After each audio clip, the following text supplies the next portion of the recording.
Student, तो आज हम क्लास 11th और क्लास 11th में हिस्ट्री और हिस्ट्री का ऑर्डर थर्ड 3 ऑर्डर चैप्टर और 3 ऑर्डर चैप्टर के अंदर हम बात करने वाले हैं मैनोरियल स्टेट के बारे में कि व्हाट इज द मैनोरियल स्टेट। इससे पहले हमने बात की थी सेकंड ऑर्डर के बारे में और सेकंड ऑर्डर में हमने पढ़ा था नोबिलिटी के बारे में, ठीक है ना, कि एक्चुअली नोबिलिटी होती क्या है और वसाइल सिस्टम किस तरह से काम करता है। सेकंड ऑर्डर के बारे में हम ऑलरेडी जान चुके हैं। अब सेकंड ऑर्डर में ही सोचो कि जो ये नोबल्स हैं और ये एक आलीशान जिंदगी जीते हैं, जैसे कि आज के दिन पंजाब के अंदर हम किसानों को, बड़े बड़े जमींदारों को देखते हैं और वो खेतों में रहते हैं, उनके पास उसके अधीन उनके पंजाब के अंदर हम देखते हैं बड़े बड़े लैंडलॉर्ड्स होते हैं और उनके जुरिस्डिक्शन में उनके अधीन छोटा एक जमींदार है तो 5-6 गांव और बड़ा 5-6 परिवार होंगे उनके अंडर में, और अगर कोई बड़ा जमींदार है तो उसके 50 से 60 गांव उसके अंडर में आते हैं। तो इसी तरह से हम अर्ली यूरोपियन सोसाइटी के अंदर मैनर के बारे में बात करेंगे कि मैनर किस तरह से। मैनर का मतलब सोचो कि फ्यूडल लॉर्ड, छोटा राजा जैसे कि आप कह सकते हो कि चीफ मिनिस्टर समझ लो, जिस तरह का वो जीवन जीता है, जिस तरह का लग्जरियस लाइफ, इसी तरह से यूरोपियन सोसाइटी के अंदर हम मैनर की बात करें कि वो एक लॉर्ड होता है और उसका खुद का अपना एक घर होता है और उसके अधीन कई सारे गांव कंट्रोल में होते हैं। गांव में कंट्रोल होने का मतलब ये है कि उन गांव विलेजेस में जितने रहने वाले लोग हैं, चाहे पीजेंट्स हों, चाहे आपके गोल्ड स्मिथ की बात करो या फिर ब्लैक स्मिथ की बात करो या फिर मशीनरी का काम करने वाले हैं, मतलब चाहे आपके लोहार हो, सुनार हो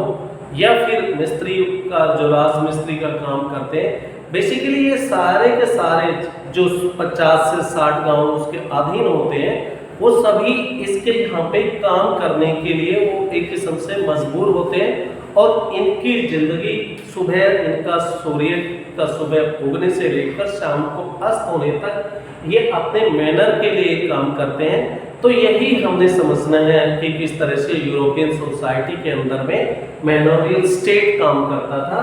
तो a lord has own manor house होता था, उसका कई सारे गांव के ऊपर कंट्रोल होता था और ये small manorial state could contain a dozen of families, मतलब एक कोई छोटा मैनर है जमींदार तो उसके यहाँ पे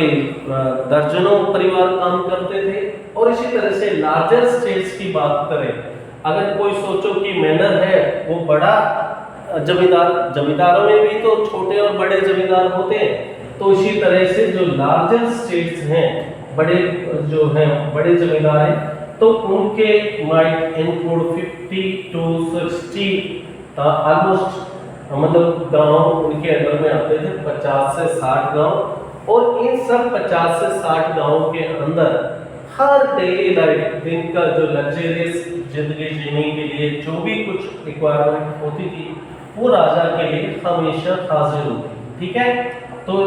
किस तरह से मैनोरियल स्टेट्स काम कर रहा था, इस तरह से जो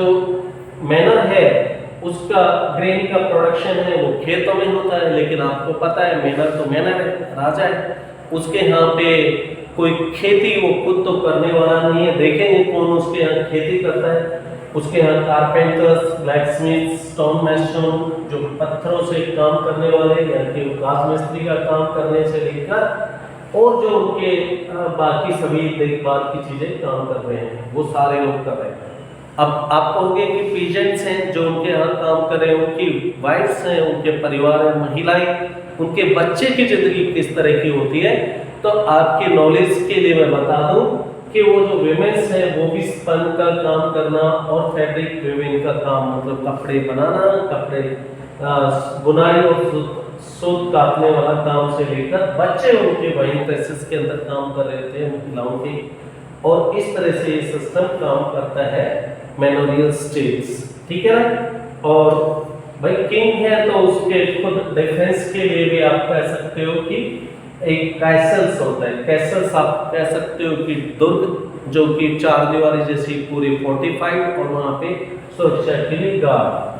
अब कुछ सर्विसेज हैं, आपने देखा जो जो सर्विसेज उसको अवेलेबल, रेडीली अवेलेबल रहती है, जो चीज़ें उनको चाहिए, but apart from this there are the certain things जो उनके पास में नहीं होती थी, और उनमें हम बात करते हैं जैसे कि कम्प्लीटली वो सेल्फ सफिशिएंट तो नहीं होता था मैनर, उसके यहाँ पे जैसे साल्ट की अवेलेबिलिटी नहीं होती थी, उनके यहाँ मिल्क स्टोन नहीं होते थे, या मेटल वेयर्स जो मेटल से बने हुए बर्तन वगैरह, वो उनको ये सारी चीज़ें, मैं क्या बात कर रहा हूँ, साल्ट, मैं बात कर रहा हूँ मिल स्टोन्स की, मेटल वेयर्स की, ये सभी चीज़ें उनको आउटसाइड से सोर्स करना पड़ता था, यानी कि ये चीज़ें उनके यहाँ नहीं होती थी। Things such as rich furnishings, आपको जो और ऐशो और आराम की चीज़ें जैसे कि म्यूजिकल इंस्ट्रूमेंट्स, ऑर्नामेंट्स, आभूषण, ये लोकली उनके यहाँ प्रोड्यूस नहीं होते थे। और ये आपको मेनर का देखने से भी आप लगा सकते हो अंदाजा, मेनर किस तरह से अपने एक जिंदगी जीता था। तो ये आपने मैनर के बारे में पढ़ा, मैनोरियल हाउस के अंदर कौन कौन सी फैसिलिटीज वर अवेलेबल और कौन कौन सी चीज़ें अवेलेबल नहीं होती थी। इसके बाद में नेक्स्ट टॉपिक होने वाला है हमारा दी नाइट्स, और नाइट्स को हम नेक्स्ट वाले वीडियो के अंदर देखेंगे। तब तक आप इसको मैनोरियल स्टेट्स को अपनी एनसीईआरटी के अंदर भी पढ़िए और रिवीजन कीजिए। This topic is very important for the examination point of view. आज का ये टॉपिक यहीं पर ख़त्म करते हैं, नेक्स्ट आपका नाइट से लेंगे, ठीक है? Okay, bye, see you.